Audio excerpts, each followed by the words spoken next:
안녕하세요, 여러분. 안녕하세요. 네, 오늘 더치 오븐 리뷰 영상으로 여러분 또 찾아뵙게 됐는데요. 제품의 이름은 르크루제 시그니처 스킬렛입니다. 스킬렛이라고도 하고 프라이팬이라고 부르면 가장 이해가 쉬운 그런 제품인데요. 저는 이제 미국에 살고 있기 때문에 미국 르크루제 쇼핑몰을 기준으로 말씀을 드리면 똑같은 디자인의 르크루제 시그니처 스킬렛은 3가지 사이즈로 나옵니다. 요게 지금 딱 중간 사이즈거든요. 요거보다 조금 작은 거, 요거보다 조금 큰 거. 작은 거는 지름이 9인치, 그 다음에 요거 지금 보신 요 제품이 10과 4분의 1인치, 10.25인치, 그 다음에 큰 제품은 11.75인치.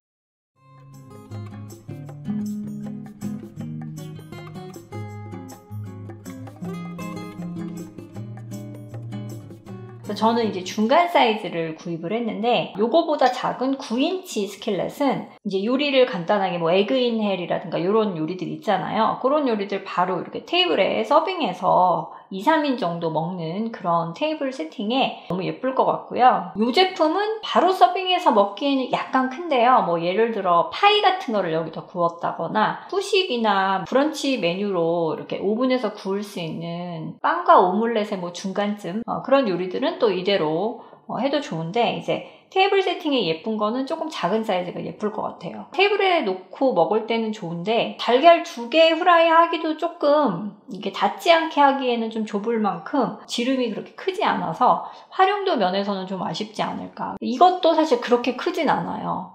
그러면 이제 이거보다 하나 더 큰 11인치, 거의 12인치에 가까워요. 11.75인치니까 더 이제 많은 양을 요리할 수 있을 텐데 제가 주물 후라이팬은 르크루제나 스타우브로는 이거 하나만 가지고 있거든요. 뭐 로찌도 가지고 있기는 한데 그 이유가 너무나 무겁습니다. 물론 이제 이렇게 놓고 볶는 요리를 주로 하지만 국가가 이렇게 통째로 여기도 보시면 지금 부을 수 있게 이렇게 돼 있잖아요. 이렇게 들고 부어주기도 하고 해야 되는데 그러기에는 상당히 이게 지금 한 손으로 들기 무거워요. 네, 그래서 이제 이렇게 손잡이가 있기도 한데 얼마 전에 그 리뷰했던 치킨 알메토니 스타우브 제품 이제 뚜껑을 빼면 라운드 그릴들이라고 말씀을 드렸는데 그걸 좀 가져와서 비교를 좀 해봐 드릴게요.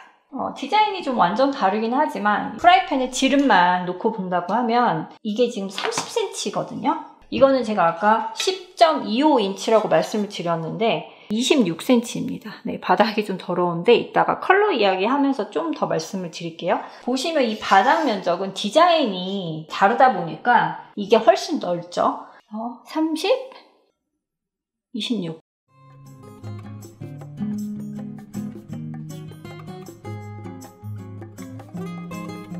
꽤 크죠. 이게 이렇게 두꺼운 줌을 손잡이도 달려있으면서 높이도 좀 높다고 하면 훨씬 무거울 거가 예상이 되실 것 같아요. 그러니까 요거보다 하나 더 큰 사이즈는 그 정도 된다는 거. 근데 이제 가족이 한 3, 4인 이상이시고 좀 요리를 한꺼번에 많이 시원시원하게 볶는 거 좋아하신다고 하시면 이거는 좀 답답하실 수 있거든요. 근데 저는 2식구기 때문에 이 정도면 충분합니다.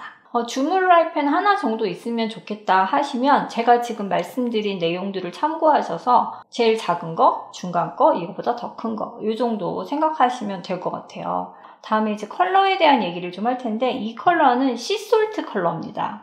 푸른빛도 돌면서 민트빛이 도는데 제가 최근에 스타우브 그 라이스 코코 때 유칼립투스 컬러 소개시켜 드렸잖아요. 네, 요거랑 컬러 어때요? 비슷하죠? 비슷한데 얘가 조금 더 노란 느낌이 많이 듭니다. 얘가 조금 더 시원한 느낌이에요. 구입한 지가 제가 몇 년이 됐거든요. 비교적 이 시솔트 컬러가 나온 지 얼마 안 됐을 때고 되게 저는 이 컬러가 너무 예뻐 보이는 거예요. 그래서 이거를 덥석 구입을 했는데 사실 때가 좀 탑니다. 그러다 보니까 이 밑에가 이렇게 좀 잘 더러움을 타요. 제가 이거를 한 번씩 깨끗하게 닦아주는데 그냥 리얼하게 보여드리려고 안 닦았습니다. 매직 블럭이라고 옛날에 되게 유행했었는데 그런 걸로 살살살 너무 세게 문지르시면 또 광택이 죽을 수 있거든요. 매직 블럭을 적당히 물에 적셔가지고 살살살 너무 오염이 심한 부분만 문질러 주시면 또 괜찮고요. 이게 지금 클래식 컬러잖아요. 그래서 광택이 있는데 저는 광택이 약간 적은 세틴 마감의 원톤으로 된 매트 컬러를 더 좋아한다고 말씀을 드렸잖아요. 매트는 약간 이렇게 그 표면이 매끄럽지가 않고 약간 오돌도돌한 느낌이 들거든요. 이게 지금 매트거든요. 보시면 약간 오돌도돌한 느낌이 있지 않나요? 이게 이제 느껴지시는지 모르겠는데 약간 그 엠보라고까지 말할 수는 없지만 좀 오염에 좀 더 강하고 세척도 더 쉽지 않나? 그런 생각을 좀 개인적으로 하고요. 스킬렛이 매트 컬러로 나오는지는 모르겠어요. 제가 찾아보고 자막으로 알려드릴게요. 이렇게 연한 컬러는 컬러 자체는 예쁘지만 이렇게 기름을 많이 묻히고 쓰는 프라이팬 같은 경우는 오염이 좀 되는 편이니까 조금 어두운 색을 구입하시는 것도 좋을 것 같아요. 오이스터 컬러라고 있거든요. 되게 짙은 그레이인데 그런 컬러도 좀 멋스러운 것 같아요. 저는 근데 뭐 화이트나 크림 컬러도 굉장히 많이 사용하고 있기 때문에 닦아주면 다 없어지는 거니까 본인이 원하고 딱 그 제품을 쓸 때마다 그 컬러를 보면 기분 좋아지는 그런 컬러로 구입하시는 거를 추천드리고 싶어요. 제가 아까 이 제품이 르크르제의 시그니처 스킬렛이라고 말씀을 드렸는데 시그니처 스킬렛 말고 클래식 스킬렛이 있어요. 디자인이 다르고 아무래도 이제 새로 나온 제품은 뭐 여러 가지로 업그레이드 되는 부분이 있겠지만 그 옛날 제품이 가지고 있는 그 특히 디자인적으로 되게 클래식하고 귀여운 그런 맛이 있기 때문에 둘 다 판매를 한다면 이제 본인이 좋아하는 스타일의 디자인으로 구입을 하시면 되는데 무슨 차이가 있냐면 요 세컨 손잡이 이 지금 세컨 손잡이가 여기 이렇게 생겼잖아요. 클래식은 여기가 그냥 딱 막혀서 동그란 반달이에요. 그래서 그냥 이렇게 이제 드는 거죠. 그리고 조금 더 작은 것 같아요. 주물이 좀 무겁기 때문에 이렇게 손을 집어 넣을 수 있는 손잡이로 되어 있는 게 사용적인 면에서는 훨씬 더 편안한 것 같고요. 일반적으로 스타우브하고 비교를 해도 르크르제 손잡이가 이 손가락을 넣는 공간이 약간 더 큽니다. 곡률이 져 있어가지고 이렇게 잡기도 조금 더 수월하고 클래식 디자인은 이렇게 손을 넣을 수 없다는 거.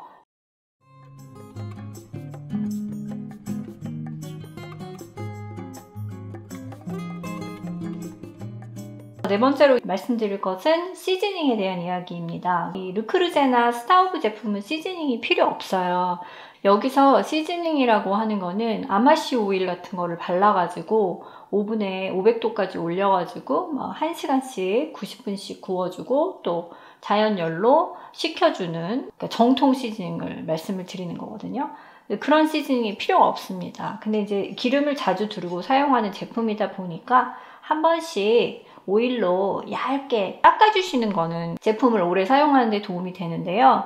그 영상에서 기름칠 이렇게 한 번씩 해주세요 라는 영상을 보면 기름을 진짜 너무 많이 테이블 스푼으로 한 스푼 정도를 이렇게 두르시고 막 여기가 번질번질할 정도로 이렇게 발라주시는 분들이 있더라고요. 기름도 공기 중에 노출되어 있으면 산화가 돼요. 시즈닝처럼 기름을 발라서 오븐에 넣어서 500도 이상의 온도에 구우면 그건 더 이상 기름의 형태를 띠지 않고 새로운 코팅막으로 변형이 되기 때문에 그건 산화가 되지 않거든요. 근데 이제 얇게 기름을 살짝 묻혀 놓으시는 거는 그러니까 소량을 발라도 공기와 만나면 산화가 되기 때문에 기름을 살짝 묻혀서 닦아주는 정도라고 보시면 좋을 것 같습니다. 여러분 잘 아시는 것처럼 르크르제 제품은 다 안에가 화이트 코팅이잖아요. 근데 기름을 줄이고 사용하는 스킬렛 제품은 블랙 코팅으로 되어 있습니다. 스타우브랑 똑같죠? 스타우브 냄비의 블랙 코팅하고는 약간 다릅니다. 이게 조금 더 프라이팬 사용 용도에 적합하게 조금 더 반들반들한 코팅이지 않나 그렇게 느껴지고요. 한 가지 더 말씀을 드리면 파티나라는 게 있습니다. 파티나는 뭐냐면 시즈닝은 내가 기름을 발라가지고 오븐에 넣어서 이제 그 코팅막을 형성해 주는 거잖아요. 근데 이거는 자연스러운 조리 과정을 통해서 시즈닝이 되는 거라고 보시면 될 것 같아요. 그 이제 조리를 할 때 넣어준 기름이 이 고온에 냄비 표면하고 만나가지고 탁 달라붙어가지고 코팅처럼 되는 과정을 말하거든요. 표면에 딱 코팅막이 생기게 되면 더 논스틱에 가까운 그 조리 효과가 나는 거죠. 저는 파티나가 글쎄 생겼다고 봐야 될까요? 약간 반짝반짝한 부분이 이렇게 자세히 보면 저는 좀 얼룩덜룩합니다. 표면이 보이시죠? 그래서 어떤 분이 처음에 이제 사자마자 주구장창 삼겹살만 한 달 동안 구워 먹거나 스테이크 같은 거 계속 굽고 이러면은 그게 생긴다고. 씻을 때 세제를 사용하지 않고 좀 뜨거운 물에 음식물 부분만 싹 이제 씻어내고 깨끗하게 닦아주고 또 구워 먹고 또 구워 먹고 이제 이런 식으로 하면은 자동 파티나가 생기면서 논스틱이 된다, 이렇게 말씀하시는 분들도 있더라고요. 근데 그게 이론적으로는 가능한데요. 현실적으로 가능할지는 모르겠어요. 그러니까 조리 과정에서의 시즈닝이라고 보시면 될 것 같아요. 그래서 그런 파티나가 형성이 되면 주물 냄비지만 논스틱의 효과를 어느 정도 보실 수도 있다는 거.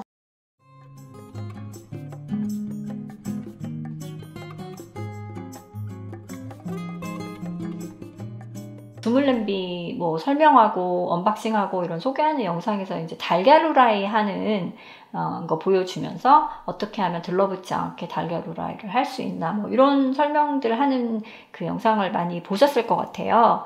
이 주물 냄비에 달걀 후라이 하는 게 난이도가 굉장히 높은 편에 속해요. 오히려 고기나 스테이크를 굽는 게 더 달라붙지 않고 쉬울 수 있거든요. 근데 달걀은 불 조절도 까다롭고 단시간에 조리를 해야 되기 때문에 너무 뜨거우면 타고 재료 온도하고 서로 안 맞으면 들러붙고, 이렇게 오랫동안 조리하면서 조금 처음에 잘못됐어도 회복할 수 있는 가능성이 없는 게 달걀이에요. 주물 후라이팬에 달걀 후라이를 하셨다가 들러붙고 망치셔도 너무 좌절하지 마세요.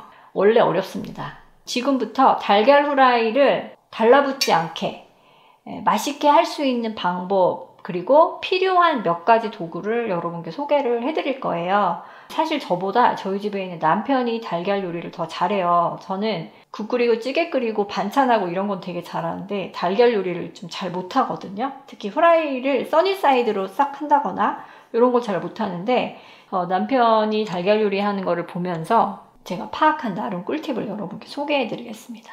3가지 정도 보여드릴 게 있는데요. 먼저 요거 첫 번째는 여러분 버터입니다.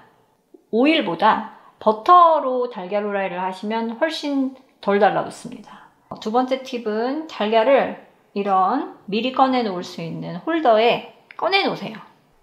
이따가 제가 달걀 후라이를 하나 할 수도 있을 것 같아서 이렇게 꺼내 놓으세요. 그래서 지금 이게 차갑거든요. 그래서 충분히 이 달걀이 실온과 똑같아질 때까지 두세요.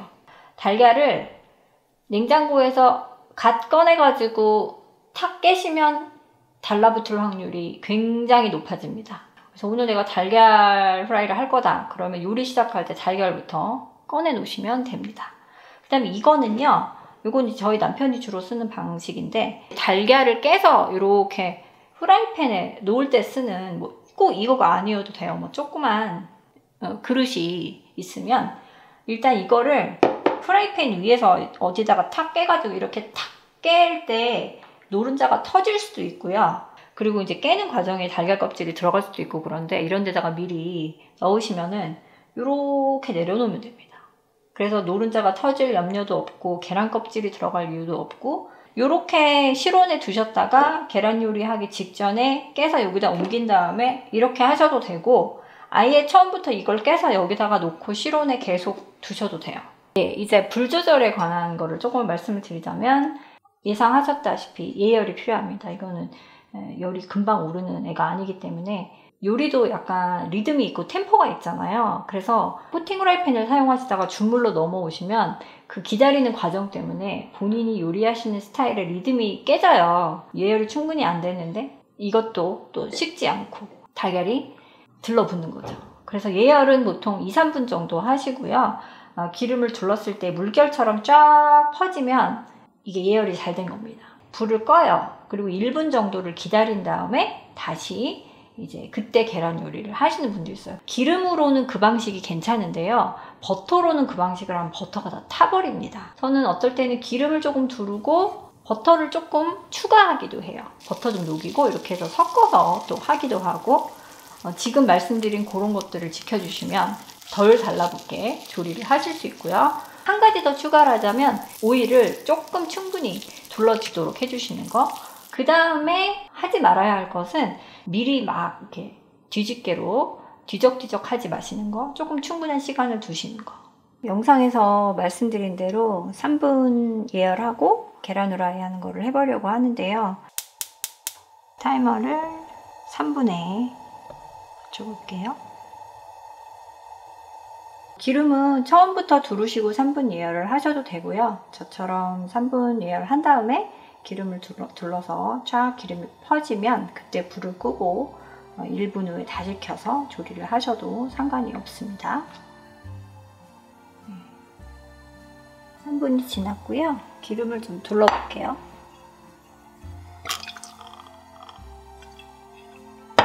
기름은 조금 넉넉히 두르겠습니다.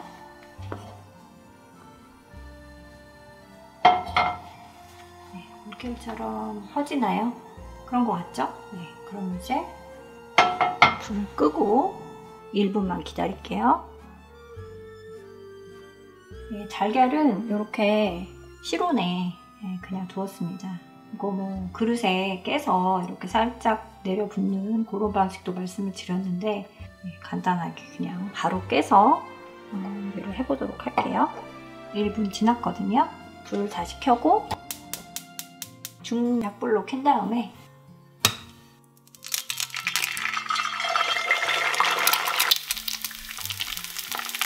열어볼게요.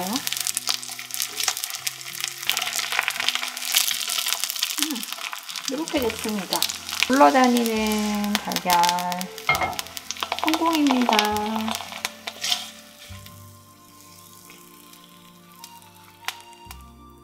완벽한 써니사이드, 여기는 바삭하고 3분 예열해서 기름만으로 또 맛있는 계란 후라이가 완성이 됐습니다.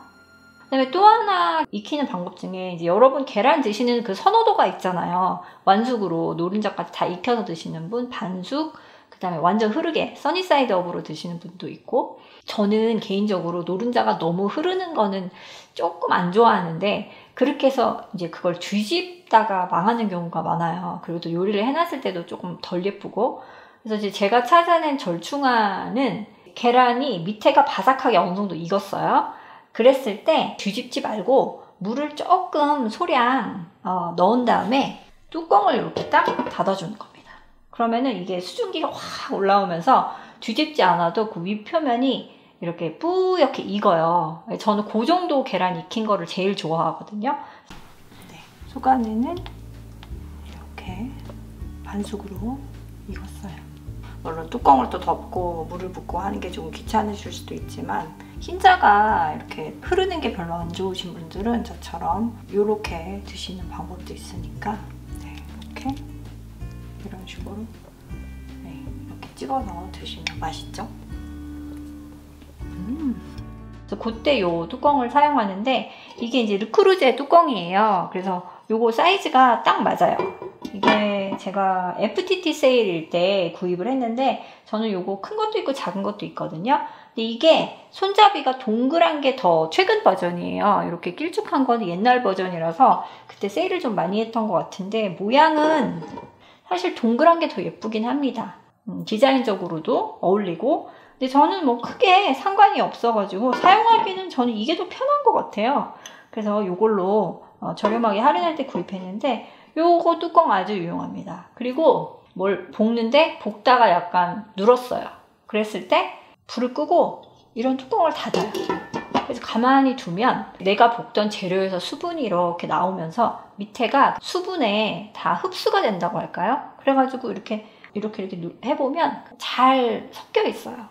그리고 좀 많이 찼다 하시면 물을 살짝 넣으시고 뚜껑을 닫으셔도 됩니다. 보통 조리를 하던 재료가 스킬렛에서 눌거나 타거나 하면은 기름을 더 부으시는 경우가 많거든요. 근데 그렇게 하시면 온도가 더 뜨거워지면서 더 타요. 그래서 그렇게 하지 마시고 지금 말씀드린 것처럼 물을 약간 넣으시거나 아니면은 많이 넣지 않았다 하시면 그대로 불을 끄고 뚜껑을 닫아 놓으시면 바닥에 눌어붙지 않고 잘 녹아들어요. 그래서 그런 때도 이 뚜껑이 굉장히 유리하고, 이 스킬렛으로는 크랩딥을 만들 때 항상 여기다가 만드는 편인데 이제 만들어 놓고 뭐 오븐에 넣고 이제 마무리를 해야 되는데 그 전에 뭐 다른 걸 잠깐 해야 된다거나 바로 오븐을 사용할 수 없다거나 뭐 예열이 안 돼 있거나 이랬을 때 이제 살짝 이런 걸로 덮어 두시는 거. 이게 없으면 그냥 프라이팬 정도로만 느껴지는데 이렇게 뚜껑이 있으면은 이게 깊이가 그래도 일반 후라이팬보다는 좀 있는 편이기 때문에 조금 부피감이 있는 요리도 할 수 있고, 룰 같은 거 만드실 때, 이제 서양 요리 하실 때는 룰을 만드는 일이 꽤 많거든요. 그런 거 만들어 놓고 이제 재료하고 다 같이 섞을 때 이런 뚜껑 닫아 놓으시면 표면이 마르지 않고 두루두루 다양한 요리에 사용하실 수 있게 뚜껑을 좀 함께 구입하시는 거를 저는 개인적으로는 추천을 드리고 싶어요. 저는 이렇게 스테인레스로 마감이 된 이런 뚜껑보다 통유리 뚜껑을 좋아하거든요. 그래서 제가 예전에 이 뚜껑을 소개해 드린 적이 있어요. 이건 스타우브 통유리 뚜껑인데 저는 이 뚜껑 너무 좋아하거든요. 근데 이게 이제 작아요. 네. 요거를 사용할 수는 없고, 얘가 이제 제 짝이죠. 르크루제. 요게 만약에 사이즈가 맞는 게 꼭 뭐 르크루제 아니고 스타우브라도 조금 더 큰 사이즈로 여기 쓸 수 있는 게 있다고 하면은 저는 요거 사용하고 싶어요. 이게 청소도 쉽고, 결국은 여기가 또 음식물 같은 게 여기 낄 수 있고, 또 세척을 제대로 안 해주면은 여기가 또 녹이 슬 수도 있고, 스텐도 녹이 습니다, 여러분. 오랜 시간을 사용할 거를 고려했을 때는 저는 개인적으로는 통유리 뚜껑을 좀 선호하는데, 깨끗하게 잘 세척하시고 사용하시고 말리고 하시면 뭐 이 뚜껑도 훌륭합니다. 이런 유리 뚜껑은 반드시 식기세척기에 씻는 편이에요. 왜냐하면은 손설거지보다 훨씬 더 깨끗하게 됩니다. 그리고 뜨거운 고열로 깨끗하게 다 씻어주고 말려주고 하기 때문에. 근데 손설거지를 한 유리 뚜껑은 이런 틈 사이에 기름이 끼어 있다가 이렇게 흘러내려서 얼룩도 생기고, 주물 제품은 손설거지, 유리 뚜껑은 식기세척기에. 그렇게 개인적으로는 규칙을 정해서 하고 있어요. 초반에도 말씀을 드렸지만 이게 무거워가지고 뭘 이제 끓인 다음에 어디다 이렇게 부어주는 거를 하려면은 좀 무겁습니다. 이게 손잡이 같은 게 여기는 괜찮지만 얘는 좀 많이 뜨겁거든요.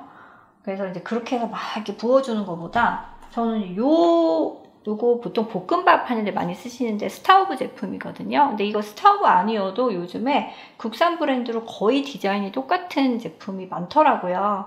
그래서 그거 거의 똑같아요. 이게 나무 손잡이에 검은 실리콘인 것까지 똑같던데, 뭐 그런 거 가격이 또 저렴하면은 그거를 구입하셔도 되는데, 저는 이제 예전에 스타우브 그 도구 구입할 때 쭉 거의 대부분의 제품들을 구입을 했는데 그 중에 하나인데, 이게 원래는 볶음밥 할 때 되게 좋거든요.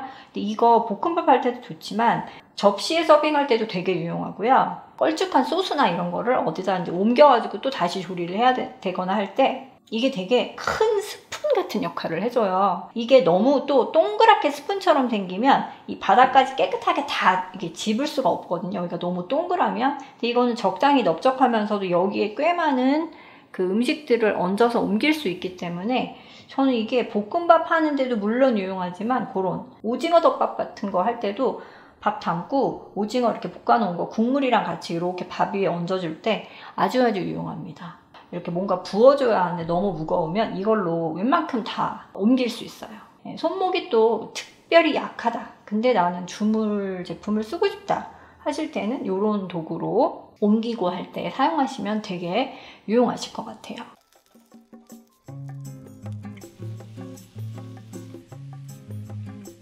그 다음에 이제 세척에 대한 얘기를 좀 해야 될 것 같죠?